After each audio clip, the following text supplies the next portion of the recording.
Minha gente tântrica, muitíssimo boa noite, tudo bem com vocês? Vamos se achegando, pega aí uma pipoquinha, um suquinho, que hoje temos mais um bate-papo com um convidado especial, mas antes de eu revelar quem é, claro, você vai se inscrever aqui no canal, vai seguir a gente nas redes sociais e espalhar a palavra do Tantra por aí.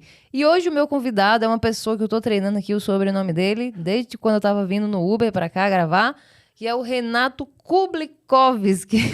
Consegui. Conseguiu. Demorei uns tempo também para falar. E para escrever, então, Eu demorou. imagino. O nome do meu filho é Raul Berezuti. Eu já me arrependi de botar esse sobrenome ao inferno, tadinho. Mas bem-vindo, querido. Que alegria te receber. Deu certo hoje, né? Fiquei dodói, a gente teve que remarcar a gravação.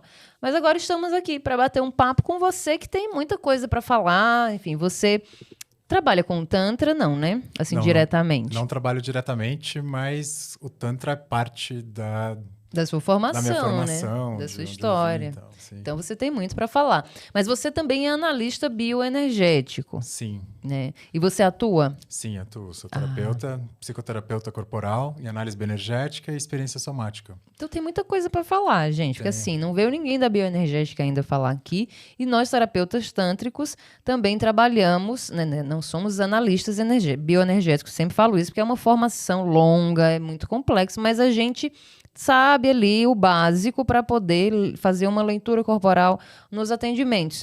Então eu acho, né, nós vamos falar também de meditação, de criatividade, tudo mais que você faz, mas eu acho interessante a gente dar uma pincelada, de repente, nesse primeiro momento, do que é essa análise bioenergética, esse negócio de couraças, enfim, como é que é esse negócio? Eu gosto muito de uma definição que vem que a análise bioenergética, na verdade, é uma psicanálise 3D. Então, a base da análise bioenergética, ela é Freud mesmo. Freud, o Freud. Ele teve um discípulo, que era o Reich, William Reich, que trouxe e falou para o Freud, cara, muito legal o que você está trazendo, mas existe um corpo aí que está sendo analisado, não é só um conteúdo mental. E o Reich também tinha uma coisa um pouco mais radical, mais catártica, a respiração, ele tinha coisa da organoterapia, da vegetoterapia, desculpa, da orgônio, da energia. Só que daí veio um outro cara que também é um discípulo de Reich, que foi cliente dele, que é o Alexander Lowen, e falou, peraí, não é bem por aí, a gente pode operacionalizar isso. E o Lowen trouxe um conceito muito incrível para a terapia, que é o conceito de ground, que é enraizamento. Que você só vai conseguir se curar se você estiver em cima das suas pernas, sustentando o seu peso e tomando as decisões para onde você vai. Então, da psicanálise de Freud, que vem toda essa parte, por isso que a gente fala análise, vem Reich, que traz a análise do caráter, que era a caracterologia, que é aquela coisa mais famosa, né? Do oral, esquizoide, masoquista, Masoquista, assim, psicopata e rígido, que eu já acho que isso está um pouco, ultrapassado? não ultrapassado, mas eu acho que precisa de releitura e Sim. precisa de porque é muito determinista, e eu acho que tudo que é determinista hoje em dia não compensa, né? O crime não compensa, o determinismo não compensa. É, concordo. E o Lowen operacionalizou. E acho que agora, né, que a gente está numa bioenergética mais moderna, que é uma bioenergética que é menos catártica, que é uma bioenergética que traz uma coisa mais de senso-percepção, que está bebendo muito na neurociência, que está bebendo muito na experiência somática, está mais sutil. Então, essa conexão, né, do que o Reich falava, que é a unidade funcional, corpo e mente, que não tem diferença, agora está mais sutil. Então, tá trabalhando mais no... Peraí, o que você está sentindo? Onde estão os fluxos? Onde prende? Sim, claro, a gente tem essa ferramenta da catarse, tem a ferramenta da descarga, que é muito boa, mas ela tem que ser terapeuticamente muito bem aplicada para não reforçar trauma e não Retraumatizar, né? retraumatizar. Nesse sentido, eu acho que a terapêutica tântrica, como ela está agora, né, que também não é um método fechado e conclusivo ainda, né, são experimentações, mas ela já traz um pouco mais dessa sutileza, né? Sim. Mas lá no Congresso de Salvador, o Sananda, inclusive, Não só lá, mas quando ele veio aqui também no podcast, ele já sente essa dificuldade de trabalhar com catarses, né, mais fortes, processos mais fortes, corporais mesmo, de mexer. As pessoas não aceitam tão bem e não querem participar, diferente das décadas de 70, 80, dos tempos deles, né? Então, casa muito com essa transformação que já está acontecendo também dentro dos estudos científicos, pelo que você está falando. Sim, é uma transformação social. 70, 80, a galera era rígida. Era uma galera que... Então, assim, a bioenergética vem de uma América campeã, vencedora da Segunda Guerra Mundial. Então, quem eram os americanos? Os americanos eram os fortões, os bonzões, só que eles tinham que manter essa pose, então era uma galera muito rígida. Então, precisava de uma quebradeira para poder falar, peraí, vamos sentir.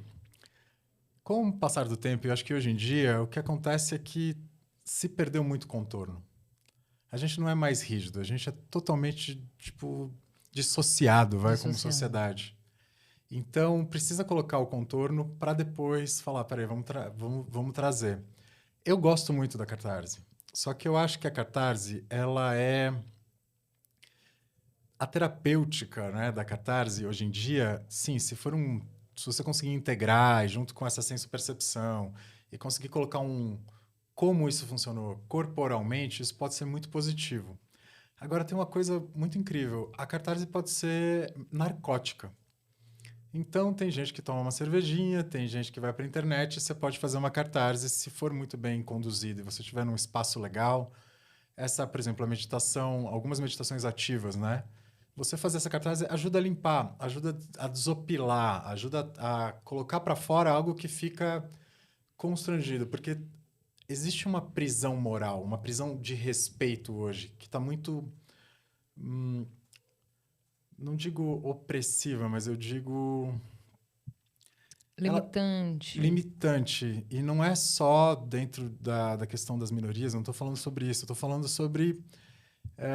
hoje está tudo tão livre, tão livre, tão livre, tão solto, tem tanta possibilidade que está todo mundo tão confuso nos caminhos que eu acho que isso é opressor, né? É o paradoxo da escolha. Quando eu era pequeno, a gente chegava no mercado, tinha Toddy e Nescau. Hoje em dia tem 45 achocolatados, diet e tal. Aí você escolhe um, você deixa de escolher outro. E todos os elementos da vida estão com essa escolha. Então a gente tem essa tendência de perder um pouco essa borda, né? Peraí, calma. Se eu estou escolhendo isso, aí tem o FOMO, aí tem todas aquelas coisas. Total. Então, eu acho que essa coisa mais sensível, mais devagar, ajuda a estabelecer borda, e aí depois da borda preenche, e consegue encher e a gente consegue trabalhar. Agora, a catarse pode ser bem... A catarse pode ser, né? Como diz o Reich, pode ser se tiver uma boa curva orgástica, ela é perfeita, se ela for bem aplicada. E o que você acha da terapia tântrica hoje? Você fez a formação. Eu fiz formação com o Sananda, mas a minha base, onde eu descobri mesmo o Tantra que eu gosto, que eu sigo, foi com a galera do Osho mesmo, né? A galera Roma, Mukto, Talib, Shuba, que vem da Escola de Mistérios da Kavisha, que é uma coisa bem antiga lá, que tinha lá em Pune, e depois foi para os Estados Unidos, que é um Tantra mais meditativo, que foi como eu mudei de carreira, né? Foi onde eu entendi que a criatividade estava ali. E, na verdade, não tem toque, não tem massagem, é aquele tantra mais de você meditar. Então, tem vários exercícios respiratórios. É bem haitiano mesmo. Um dos exemplos disso é a Nisha de Lon, que vem com o Osho, Tantra e Reich, que tem toda o Pulsation, que o Sananda é super fã também. Sim, muito. Mas o que Home e Mukto trazem é essa coisa do mistério. Se você vir para o corpo e dizer sim. E o dizer sim pode ser algo sutil, pode ser algo bem tranquilo, bem, sabe, aquele sexo que a gente olharia e nunca falaria que é um sexo, mas que está rolando aquela troca de energia muito absurda. Ou pode ser um sexo de, tipo, tapa na bunda e me chama de vagabunda, joga na parede, essas coisas. Tudo isso pode ser tantra. Desde o mais profano até o mais santo. Mas é um caminho do sim. É um caminho que você fala, não, eu não vou hoje para putaria, eu não vou hoje para... Não, aquele caminho do, peraí, o que está acontecendo comigo? Ah, hoje isso aqui está aumentando, está vindo. ou isso aqui está mais sutil, isso aqui está mais tranquilo. Então, não existe uma definição. Existe sempre um caminho aberto que o teu corpo vai levar. De aprender a ouvir o corpo e entender o que ele está pedindo. O que ele está pedindo. Lindo. E eu acho que isso que me formou, assim, na verdade, isso me salvou, e aí até confessando assim publicamente, me transformou num homem muito melhor, me transformou num pai melhor. E aquelas coisas, né? Eu mudei de carreira porque meu corpo... Eu tive um burnout somático, né? Eu parei de respirar. O que você fazia? Então, eu tinha uma empresa de cenografia, trabalhava com eventos. Então, eu fazia coisas muito grandes. Eu fui trabalhar para Google, trabalhei para o YouTube, trabalhei para Volkswagen, para Audi, trabalhei para todas as montadoras de carro, trabalhei para todas de telefonia, TIM, Vivo, Claro. Trabalhei para vários bancos, fiz Rock in Rio, fiz... Não era coisinha pequena. Não, era rock and roll mesmo. Só que a partir lá, eu tive um monte de tretas, né? Meu pai descobriu um câncer, estava no meu primeiro divórcio, minha filha teve uma doença que ninguém descobriu o que era, ficou 3 meses tendo febre e não tinha nenhum indicativo, e minha empresa estava indo muito mal financeiramente, porque eu era muito criativo e péssimo administrador. Agora eu estou um pouquinho melhor administrador, mas mais criativo. Então eu entrei num buraco super... E foi o Sananda que me salvou, o Sananda que me tirou, que me mostrou que não era. Mas foi esse mergulho nesse rolê, assim, de perder total o tesão por que eu estava fazendo. Eu me formei, eu criei a empresa, eu fiz a empresa funcionar, eu quase quebrei a empresa, eu chamei a pessoa que ajudou a salvar a empresa. E aí, no fim, eu falei, pô, não tem o menor sentido do que eu estou fazendo aqui. E aí foi o Tantra que me ajudou a olhar isso, porque eu já estava todo broxado, tinha enfrentado todos esses esquemas. E aí chegou o Sananda e falou, olha, ele pôs o primeiro dia, né? Ele falou, pôs a mão no meu ombro, eu não sabia nada de Osho. Eu já tinha feito muito yoga e muita meditação, mas eu já achava que já estava, né? Que era aquela coisa mais rígida, que o yoga é mais cartesiano, né? Em comparação com o Osho, claro. E aí eu fui lá, primeira dinâmica, e o Sananda colocou a mão no meu ombro e falou, olha, desarma isso, é um puta cara legal, mas desarma para eu ser seu amigo, senão não vai ser. E nisso conheci mais alguns trabalhos dele, fui para os laboratórios de Tantra, fiz as massagens, aí conheci Homi Mukto, e foi aí que eu falei, não, peraí, calma, tá tudo errado. Eu preciso mudar radicalmente. Eu falei, eu vou ensinar a galera a meditar, porque essa meditação salvou minha vida. E aí veio evoluindo, meditação criativa, a bioenergética. Isso faz quanto tempo? O burnout que eu tive foi em 2012. 2013 que eu conheci o Sananda e que começou o Tantra. E eu comecei o Tantra, assim, naquela coisa mais... Aquela coisa mais besta, masculina mesmo. Pô, vou conhecer um monte de mulher, vai ser mó legal. E isso eu comecei em 2013. O Sananda já me deu uma bela comida mesmo. Falou, que é isso, super delicado. Ele falou, cara, vem cá. Ele me ajudou muito, mas Homi Mukto me deram uma sutileza, né? E entender o que estava acontecendo. Então, tudo melhorou na minha vida, meus relacionamentos. E foi esse sim mesmo, sabe? Não precisava provar nada para ninguém, ficar um pouco mais light. E aí foi mudando, foi mudando, foi mudando. Teve uma hora que eu entreguei a minha empresa chave na porta. Falei, ó, seus dois, tipo, fica aí com tudo. Fica com dívida, fica com ônus, fica com bônus. Eu tô saindo fora. Aí fui pra Holanda, fui fazer umas coisas, fui conhecer um pouco mais a fundo o Osho. E aí tô aqui agora falando de terapia. Coragem que o Tantra traz pra vida da gente, né? Que beleza, que bom. Porque aí hoje você você criou uma meditação específica, né? Que meditação é essa? Como é que é isso? Então, a meditação criativa, ela... Quando eu comecei eu pensei o seguinte, bom, eu sempre trabalhei com criatividade e fazendo muito as meditações do Osho, eu falei, peraí, dá para criar alguns processos, porque eu não acho que a meditação do Osho é para todo mundo. Sim. É para todo mundo, mas não é para todo mundo. Precisa criar eu acho que dá para a gente fazer um degrau. A minha ideia era fazer um degrau, porque você fazer uma dinâmica 21 dias não é para qualquer um. Eu falei, pô, e se eu pegar algumas técnicas do Osho, misturar com algumas técnicas do Mindfulness, misturar com algumas técnicas do teatro? E eu comecei a pensar, falei, pô, deixa eu fazer os processos. E tive muita sorte de ter pessoas que me ajudaram bastante nesses processos e eu tive a oportunidade de montar alguns grupos. E o grupo sempre era super legal. A galera saía com esse ânimo, né? Que eu estou chamando agora de deliciosidade, né? A Gostei. meditação, você tem que sair com deliciosidade. A deliciosidade não é sair bem. É sair em paz com qualquer rolê que esteja acontecendo. É bem tântrico, né? Dizer sim para o que está acontecendo. E aí eu falei, pô, vou desenvolver. Aí eu fui procurar análise bioenergética, que eu falei, bom, se eu procurar o mindfulness, que foi também uma formação, mais análise bioenergética e somar, vai dar meditação criativa. Só que daí eu vi que não era bem assim. O rolê era muito mais amplo e fui realmente trabalhando uma parte, entendendo que eu ia ter uma parte clínica, eu ia ter uma parte de meditação, só que o foco é assim, a parte a parte básica de todo o trabalho que eu faço é o mindfulness. E não o mindfulness como disciplina que é vendida como anti-estresse e tal, mas com a atitude de olhar da primeira vez. A cada momento você tem a chance de criar alguma coisa nova. E tá aí a criatividade. Não é dispensar tudo que você tem, mas olhar de um jeito diferente.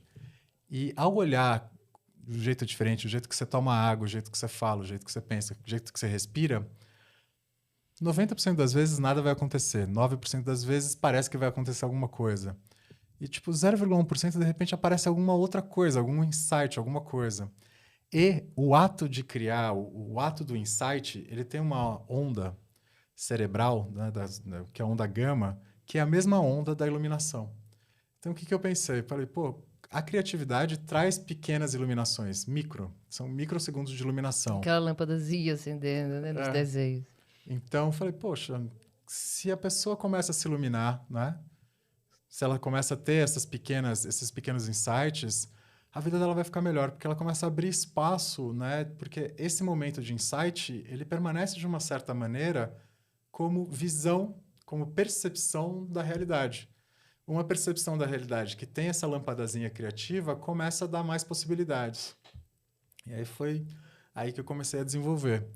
E aí começa a estudar, eu sou super cabeçudo e tal, aí vai teoria do jogo, playfulness, heartfulness. Aí comecei a misturar e hoje eu acho que eu trabalho com o Siri e com o Todd, mas a hora que bate isso no liquidificador tem bastante sentido. Presença, criatividade e a deliciosidade, né? Essa coisa de estar feliz dentro do corpo. Claro, tem total sentido. E eu quero super participar. Você me convidou, não pude ir. Mas foi para essa mesma? Porque Foi. o nome da meditação é meditação criativa ou o que é aquele A1? Então, não. A meditação criativa é um outro tipo de... É o meu trabalho autoral. A A1 é uma meditação que vem do Viresh, que é um discípulo do Osho. Ah, tá. Que é uma meditação que é, além de ativa, ela é social. Então, todas as práticas do Osho, você tá lá sozinho, você faz, tipo, tem uma ou outra que tem alguma coisa de interação, Sim. mas é bem pouquinho. A A1 não, o Viresh, ele começou trabalhando com encounter, que é você olhar para a pessoa, o Sananda usa muito a base do trabalho. Coloca a mão no ombro, ó, o que me afasta de você é isso. É, sim. Aí você cria negatividade, né? Negatividade entra nessa fase, expressa, grita um com o outro e depois abraça. Então, a A1 é essa meditação, que você usa o outro e usa o grupo para se descobrir as suas próprias emoções, né? Eu falo que é o marketing é meio que faxina emocional, pô, vamos trabalhar as emoções, mas na verdade é a meditação dos amigos. Porque a partir do momento que você expressa a sua emoção claramente a outra pessoa, e a outra pessoa também está nesse mesmo espaço, você tem espaço não tem máscara, você consegue se conectar. Aí você começa a falar, pô, peraí, essa pessoa tem essa mesma humanidade compartilhada que eu. E aí vai aproximando. E aí você trabalha com a criativa, que mais?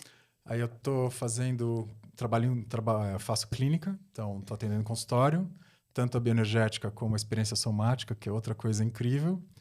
Mas o que eu mais gosto de fazer mesmo são os grupos de meditação. Eu gosto do grupo. Adoro aquele monte de gente gritando, suando. Lindo. Eu também gosto mais de trabalhar com grupos.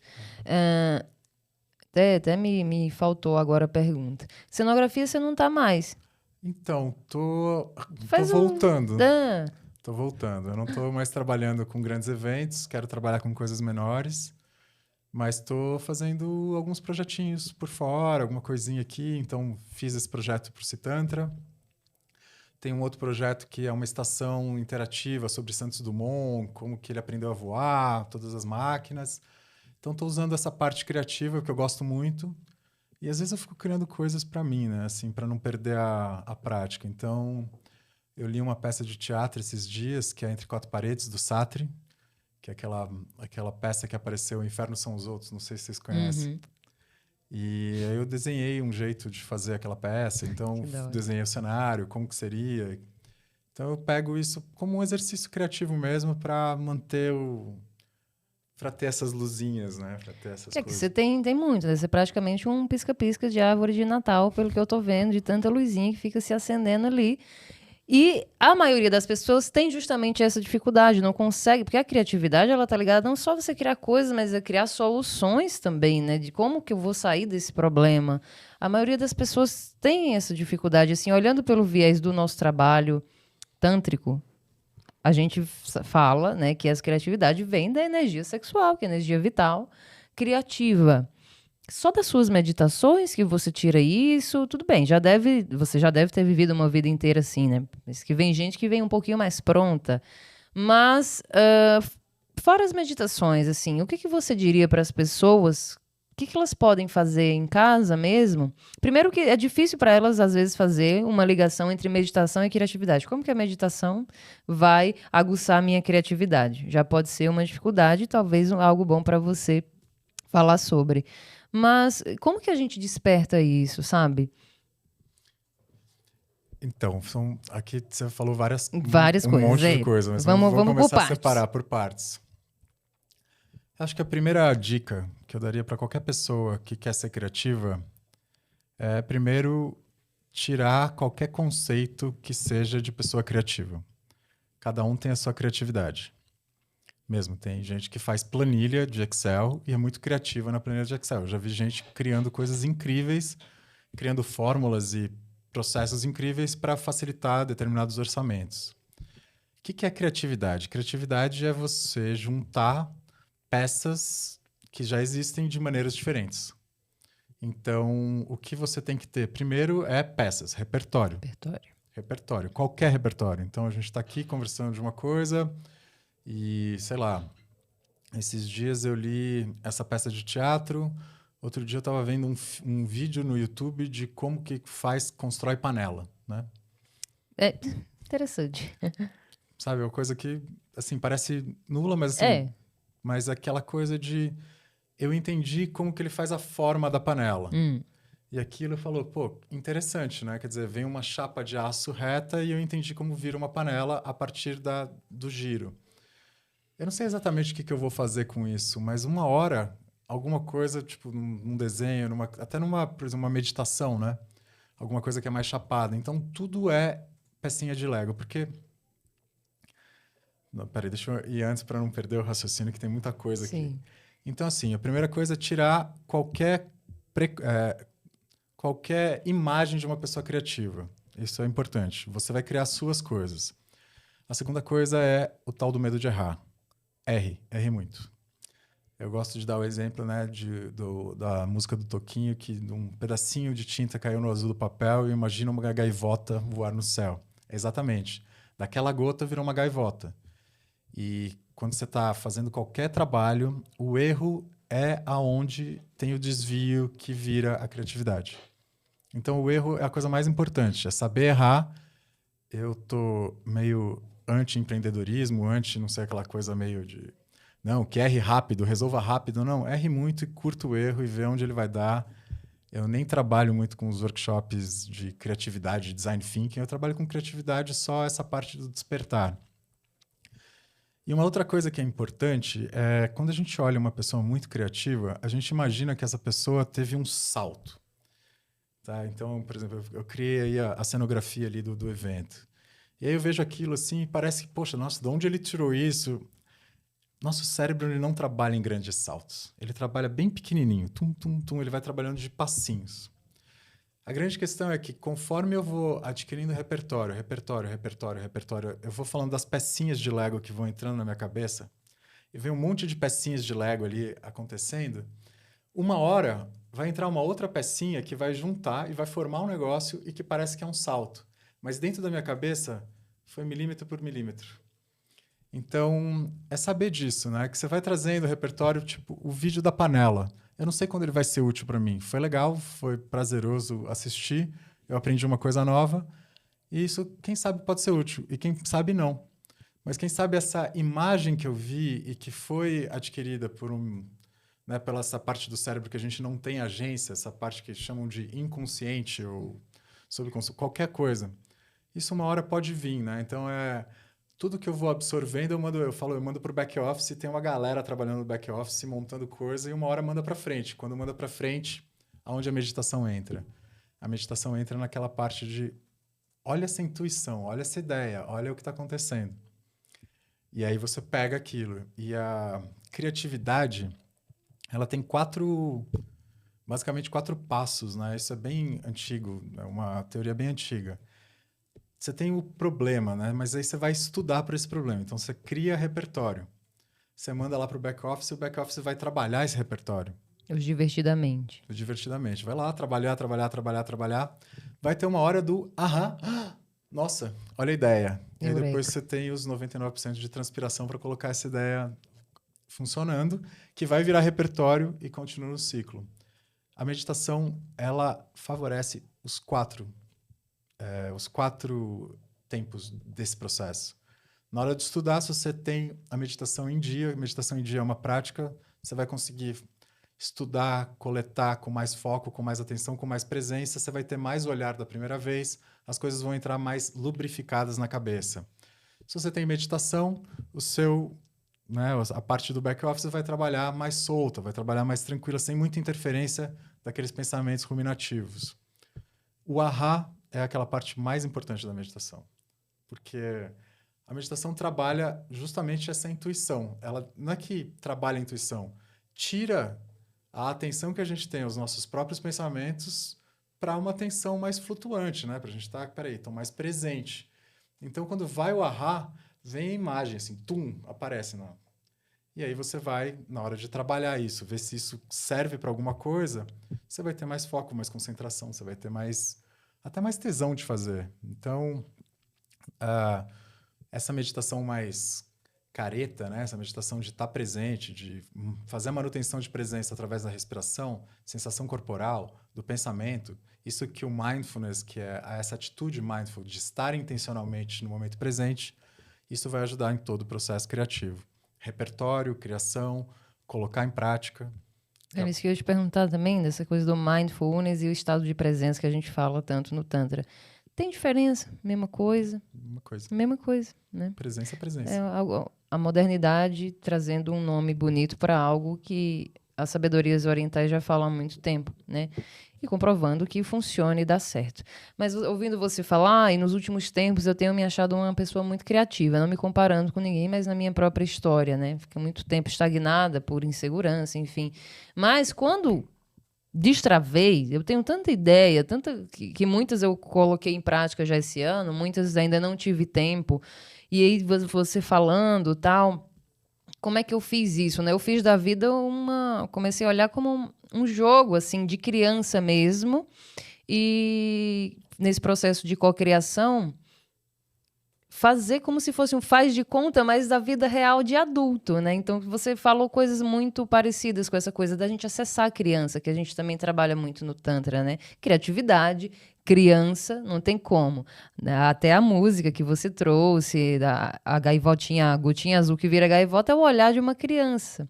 Então, acho que trazer mesmo essa visão daquela que a gente tinha, né? Hoje meu filho brincando lá, mamãe, tô consertando a moto e tal, brincando de ser mecânico.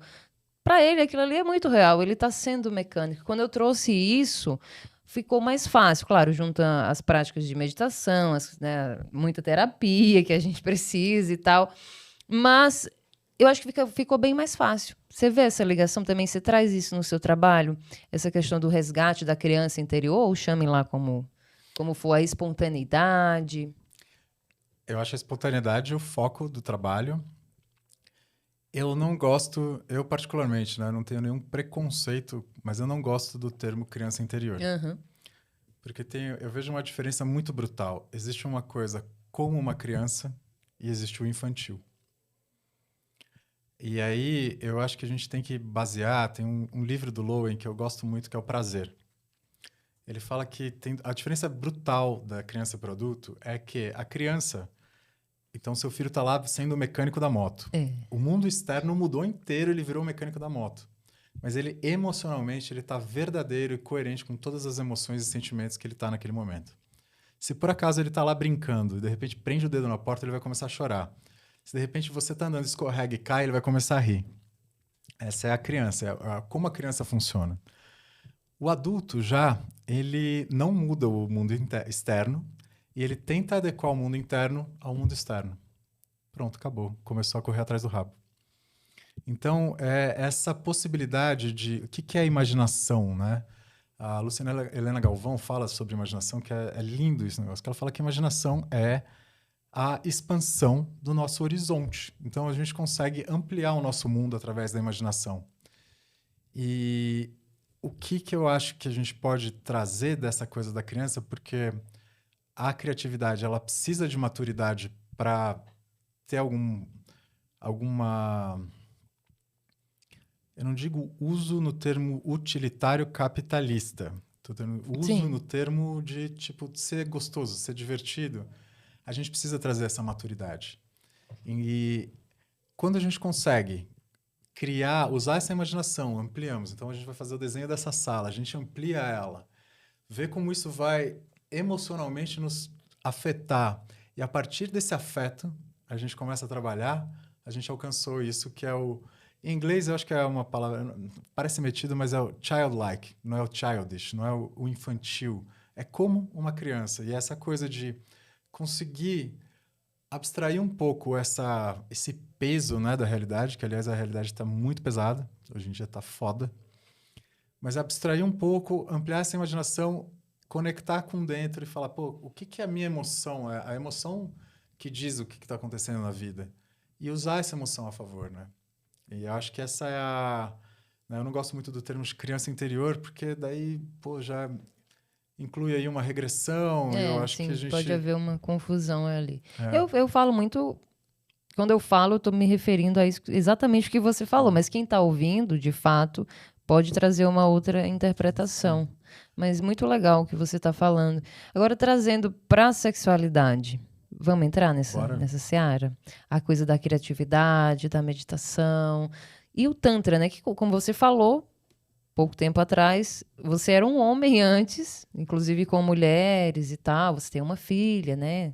Então, assim, mudou totalmente. Mas em relação à sua relação, seus relacionamentos afetivos e sexualidade, desses 10 anos para cá. Nossa, isso mudou muito radicalmente. Quando eu cheguei no Tantra, eu estava numa fase de explorar fantasias e fetiches. Tive uma oportunidade de ter uma parceira que eu pude explorar isso, né? Eu completo o checklist do privilegiado, né? Sou cis, hétero, branco, mas tive essa oportunidade de fazer isso, mas com uma falta de respeito total tanto ao meu emocional quanto ao emocional alheio. Então você não podia me respeitar, não respeitava, um babaca completo. E eu acho que o Tantra me trouxe, né? A primeira coisa criativa que o Tantra me trouxe. Primeiro, não usa a mão. Isso eu aprendi na Human University, que tem na A1, tem a dança dos amantes, que é quando a gente explora negatividade, positividade, é a sexualidade, a sensualidade, o tesão, o prazer. Tomar responsabilidade pelo próprio prazer e, ao mesmo tempo, saber o limite aonde você vai falar não, né? Que isso é bem importante. E não poder usar a mão. E eu, em algumas situações, assim, com aquele tesão absoluto, assim, né? E, tipo, descobri que a minha mão, ela é o que vai levar eu a entrar no processo de sedução que vai levar aquela pessoa para a cama. Sem a mão, quer dizer, aquele tesão absoluto se transforma em outras milhares de outras coisas. Pé, orelha, ombro, as costas, né? E diferente de, tipo, peraí, dança mexendo as costas, isso é uma coisa. A outra coisa é não usa a mão. E aonde vai? Aí, corpo com corpo, o que está acontecendo aqui? Aonde está indo? E aí vem essa criatividade. E essa criatividade pode ser momentânea, desse corpo com corpo, desse encontro, de não correr atrás do rabo, que eu acho que é o foco, né? Eu, pelo menos, corro muito atrás do meu rabo, eu me condeno muito por isso. Eu acho isso... Então, sair disso. E uma outra coisa também é achar alguém, né? E eu tô com uma parceira que tem uma intimidade hoje que a gente está entrando e consegue brincar com algumas histórias e apimentar. Então, tem dias que a gente está começando a entender que sim, a gente tem essa coisa do dizer sim. E o sim, ele é muito criativo. Porque, né, não é uma coisa da mente. O corpo e mente é a mesma coisa. Na verdade, mente é corpo. É o corpo que é muito inteligente. E o corpo vai saber o que é prazer, né? A programação básica, o código binário lá do corpo vai para o prazer e afasta do desprazer. Sobrevive Exato. e reproduz. Né? Então, eu acho que confiar nisso, que é bem basal, e, lógico, vem do basal e vem para toda essa elaboração que somos como humanidade, como humanos, como tudo que está acontecendo, ultra conectados e tal, pode ser repertório para um monte de coisa. Então, pequenos arrepios, orgasmos diferentes, retenções diferentes de orgasmo, né? Testar, às vezes deixar acontecer, às vezes não deixar acontecer. E conexão. Eu acho que conexão é o que me dá segurança. Eu sempre me achei muito seguro. Inseguro? Seguro. Né, na parte sexual, porque o sexo era muito bobo, muito cru. A partir do momento que comecei a me abrir para a conexão, e aí entrou um monte de trauma, um monte de coisa, e aí passar esses traumas e entrar na vulnerabilidade, é sempre muito criativo. Eu acho que a gente só vai encontrar a criatividade e esse tal desse repertório sexual que a gente fala tanto, que precisamos desenvolver, se cairmos na vulnerabilidade mesmo. Não tem como, né? É fluidez, é movimento livre, não aquela coisa rígida e performática que a gente já conhece. Então, a criatividade, a nossa vida, né, resumindo mais ou menos tudo que você falou aqui, a gente cresce através da criatividade. Né? E a gente fala de criatividade também na cama, porque o Tantra, na verdade, é esse caminho de descobertas. E você falou algo parecido que eu vou falar, que é tipo como se a gente visse cada experiência como se fosse a primeira vez. Eu trago muito isso pro sexo, eu que tenho um relacionamento de muito tempo. E, querendo ou não, a gente vai cair na rotina. Não tem jeito, né? Um já conhece o corpo do outro, todos os macetes. Então, eu procuro sempre entrar na experiência como se fosse a primeira vez. E, cara, eu acesso o tesão como se fosse nosso primeiro encontro. Que é a coisa da criança também lá atrás, que, né, ela vai se deslumbrar com uma coisa muito simples, porque talvez é a primeira vez que ela tá, a primeira vez que viu o mar, a primeira vez que viu um brinquedo. E a gente se perde muito disso, esse mundo difícil e pesado, né, que coloca todas essas camadas, a gente não consegue enxergar. Mas vem uma terapia tântrica, vem uma meditação uma meditação criativa, justamente para nos ajudar a se conectar com esse lugar interior que todos temos, afinal de contas. Você falou, meditação ativa não é para todo mundo, no sentido de que mas nem todo mundo está preparado. Mas existem várias possibilidades da gente acessar esse lugar, né, Renato? Sim, levar o sexo como meditação, eu acho que eu coloquei... Eu não sou um cara muito bom de Instagram, as minhas coisas não viralizam. Só teve um post meu que viralizou. E eu tava falando de sexo. E aí, no dia do sexo, eu falei, gente, é o seguinte, começa com um dedo, junta um dedo do outro e vê onde vai dar. E esse post tá com 1000 likes, né? Que é coisa assim que é tipo 1000 vezes mais like do que eu tenho. E 15 mil visualizações. E eu acho que é essa presença, né? Começa com o dedo, começa com o olho. Coisas mais estranhas, né? Começa com a orelha, uma orelha com a outra, sei lá, o dedinho do pé direito com a orelha esquerda. E onde vai dar? No mínimo você vai dar risada e falar, tá, isso não é pra mim, mas... E errar, né? Que assim, no sexo não tem nada errado. E eu acho que esse medo de errar, essa performance e esse patriarcado louco, né? Que a gente que ainda estamos, apesar de, né? Tanta luta, ainda estamos. Mas eu acho que estamos no caminho, estamos avançando. Estamos avançando. Eu acho que as novas gerações, vendo as novas gerações, eles têm um pouco mais de flexibilidade, né? Sua filha é adolescente, né? 15 Então anos. você tá por dentro aí, eu não tô por dentro, não. Tô bem por fora, inclusive, que vejo no TikTok que já não sei mais. Já sou tia, tipo, tenho 34, mas já me perdi. Já disse que você vai pedir pra alguém fazer que vai tirar foto. A gente fazia assim, né? Inclusive eu pedi agora pro Felipe tirar uma foto, eu fiz assim. Se fosse geração Z, seria assim. Uau! Falei, cara, ele atendeu o telefone, né? A gente faz assim, alô, eles fazem assim, cara. E fora os jargões, os dialetos, que a gente se perde, né? Mas como é que tá isso, essa questão da sexualidade, por exemplo? Claro que você também fala de um recorte específico, né? De classe, de cor e tal. Olha, eu sei falar muito pouco o que eu tenho feito e também agradeço a Sananda. Eu tenho me preparado para colaborar com a sexualidade da minha filha, né? Então, eu quero que ela tenha muito prazer, que ela transe, que ela vire multiorgástica, que ela consiga ter o que ela quer. Eu sei que ela vai passar aí, né? Ela tem digamos, ela tem um temperamento, ela tem uma personalidade bem diferente da minha. Eu que sou mais jogado, mais aventureiro, fui e tal. Ela é toda certinha, né? Gosta das coisas mais controladas. E, ao mesmo tempo, saber cuidar. Eu sei que ela vai entrar no trauma, vai entrar em contato com pessoas, e essas pessoas provavelmente vão machucar os sentimentos dela, e isso vai afetar a sexualidade.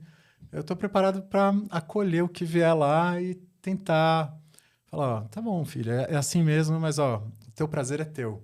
E ninguém nunca vai tirar isso de você. Se você virar dona do seu prazer, dona não, proprietária, né? Se você tomar responsabilidade pelo seu prazer, a outra pessoa pode te ajudar sempre. E se ela te atrapalhar, te ajudou a entender o que não é. Então, mas assim, não sei como vai ser na prática, tá? Tô aprendendo. Mas é por isso que eu tenho fé na humanidade, que eu tô vendo um homem de mais de 40 anos, 47 anos. 47 anos, falando sobre sua filha adolescente dessa maneira. Então, isso me deixa muito otimista em relação ao nosso futuro, porque é um homem, né? Se fosse uma mulher, ainda compreenderia, mas mesmo assim, né? Tá bem difícil ainda. Mas que bom, que bom.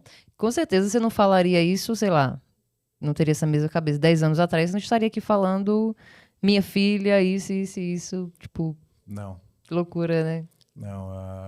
Isso é uma coisa que eu tenho que agradecer muito ao Osho, né?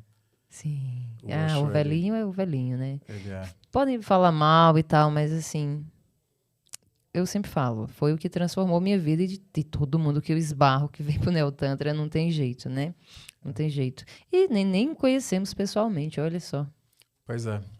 Que coisa, né? Fui correr atrás dele, fui para os lugares, fui para a Índia, fui para Holanda, fui para Você um monte de foi. lugar. E eu vou te falar, cada lugar tem o seu sabor, né? Mas tem. Eu parei até um pouco de ouvir o Osho, porque o Osho me provoca algumas epifanias, assim. E aí, de repente, várias vezes ele tá falando e ele fala alguma coisa, né? Sobre tudo que ele sempre fala, né? Nos submeter, ser você mesmo, autenticidade, a meditação e tal. Que eu entro e falo: nossa, tá tudo errado. Caramba, tá tudo errado. Peraí, calma aí. Para o mundo que eu quero descer. Só que essa inquietação e essa epifania vão me transformando. Eu vejo que é a hora que abre, é a hora que conecta aí meu sistema nervoso Sim. central com a minha consciência, com tudo. De repente, tipo, aí vira o Osho é o cara que me traz mais perto para Reich, né? Ele fala: unidade funcional. Pera. Nossa, eu tô existindo nesse momento. A vida dá para ser muito melhor, dá para ser muito maior. E Isso acontece muito. Mas então ele deve estar satisfeito onde ele está, porque a ideia era justamente essa, né? é, E anos se passaram e estamos aqui ainda falando dele e bebendo dessa fonte maravilhosa. E você, Renata, a gente está infelizmente acabando o tempo, que nós tivemos aqui praticamente, né, mais uma aula, e eu sei que a galera vai querer conhecer mais do seu trabalho. Como é que tá os seus atendimentos? Você atende individual? Você só faz grupos? eu atendo individual, Uhum. eu atendo em clínica, uma clínica aqui no Paraíso e na Consolação, são duas clínicas, online também. Então, para isso, tem que me ligar, a gente marca uma Sim. entrevista. Minha rede social, a gente acha no Instagram Do e a Instagram, partir de lá tem os seus contatos, né? sim, o Renato Kubli. E grupos. Esse ano, eu vou fazer um último grupo derradeiro, eu vou fazer uma Super A1. Eu vou fazer uma A1 de 12 horas. É uma Eita. meditação ativa de 12 horas. E é um processo assim, que eu estou preparado. A gente já fez uma vez lá em 2018 e agora depois da pandemia que eu voltei a fazer estou fazendo todo mês e está acontecendo todo mês, de criar essa experiência de comunidade da Humaniversity um dia aqui, que é essa coisa de conectar com as pessoas. Então a gente vai meditar, a gente vai fazer N atividades, a gente vai comer junto, a gente vai arrumar as coisas juntos, a gente vai fazer... É um processo de comunidade de 12 horas. Para mais para frente, fazendo as maratonas, né? Porque é maratona, é 24 horas de meditação, 30 horas de meditação. Mas isso vai ser esse ano, né? Esse ano, dia 2 de dezembro. 2 de dezembro, São Paulo. São Paulo, aqui em Pinheiros, no Entre Nós. Comecei agora a divulgar a Super A1. E ano que vem vai ter A1, vai ter meditação criativa. A meditação criativa ela é baseada em grupos de movimento do Lowen, de bioenergética. Então, quem tiver aí querendo conhecer um pouco a bioenergética de grupo, ano que vem vai ter. Agora, esse ano eu estou encerrando, tem os projetos ali, vou fazer algumas meditações por aí, lá em Santos, em Ribeirão, no Paul Festival, tem alguns festivais de criatividade. Ainda tem muita coisa para fazer, né? Mas aí ano que vem a gente faz. Muito bem, então é @Renato Kubli, com K, que tem que estar ouvindo no Spotify. E é isso, querido, muito obrigada, feliz que você veio, aceitou o convite e veio bater esse papo gostoso. Quem sabe numa próxima, né? Ano que vem a gente vem e fale mais e venha falar dos seus eventos também. Aqui as portas estão abertas para você. Te admiro muito, viu? E vamos curtir lá o Citantra, né? Estaremos lá no Citantra, porque você também, embora não atenda com Tantra, mas também não se afasta, né? Tá sempre dando uma bicadinha ali. Eu adoro, eu tô agora do Tantra, eu quero agora com a minha parceira entrar no Tantra com uma parceira fixa. Ela vai? Ela vai. Mas vai ser a primeira vez? Ela vai... Não, a gente fez um grupo que chama Trauma ou Tantra, com o Talib Shuba. Aliás, quem não conhece esse grupo é incrível. E a gente vai para essa coisa um pouco mais... É festival, eu tô um pouco mais feliz, mas assim, agora eu tô até um pouco nervoso. Eu nunca fico nervoso antes de grupo. Que é essa coisa da intimidade, né? A intimidade, ela é assustadora, mas ela é incrível. Então, tô nesse ponto agora. Vamos lá, experimentar. Vamos ver o que vai rolar. Também tô super ansiosa. Mas é isso, querido. Gratidão mais uma vez e a gente se vê lá, então. Eu queria agradecer esse espaço aqui. Adorei poder vir aqui. Inclusive, falar de Tantra, que é a coisa mais... Foi o rolê que me trouxe para onde eu tô. Então, sou super grato ao Tantra. Todos eles, o Tantra, né? O Tantra, todos as linhas, e é isso. Obrigado você. Gratidão, Valeu. Sempre bem-vindo aqui. E você também, né, que está assistindo a gente, acompanhando aqui no YouTube, no Spotify. As redes sociais estão aparecendo na tela, os links importantes estão sempre abaixo do vídeo. E semana que vem nosso encontro continua marcado, porque estamos em novembro ainda e o nosso recesso vai ser lá para meados de dezembro, porque eu também preciso descansar, que também sou filha da deusa, né? Mas ainda temos aí pelo menos um mês de bate-papo com mais gente legal que vai aparecer por aqui. Então, um beijo para você, uma boa noite, uma semana com muito prazer e muitos orgasmos. Até a próxima terça. Tchau, tchau.